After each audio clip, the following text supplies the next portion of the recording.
Emmanuel silks, M space shopping complex, മേലെ പട്ടാമ്പി.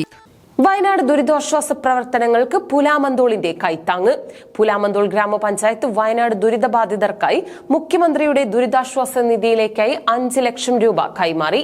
നമ്മുടെ സംസ്ഥാനം വയനാട്ടിൽ സമാനതകളില്ലാത്ത ഒരു ദുരന്തത്തിന് സാക്ഷ്യം വഹിച്ചിരിക്കുകയാണ്. നമ്മളുടെ ഒരുപാട് സഹോദരങ്ങൾ മരണപ്പെടുകയും അതുപോലെ ഒരുപാട് പേരെ കാണാതാവുകയും ചെയ്തിട്ടുണ്ട്. ഒരുപാട് രക്ഷാപ്രവർത്തനങ്ങൾ അവിടെ നടന്നു വരുന്നു.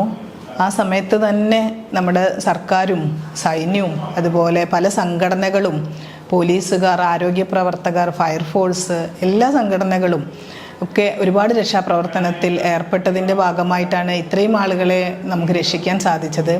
അവരെ ഈ ഒരു അവസരത്തിൽ അഭിനന്ദിക്കുക കൂടിയാണ്. അതുപോലെ തന്നെ നമ്മുടെ ഈ സഹോദരങ്ങളെ എത്ര കൂട്ടിപ്പിടിച്ചാലും എത്ര ഫണ്ട് അവർക്ക് കൊടുത്താലും മതിയാവില്ല എന്നറിയാം.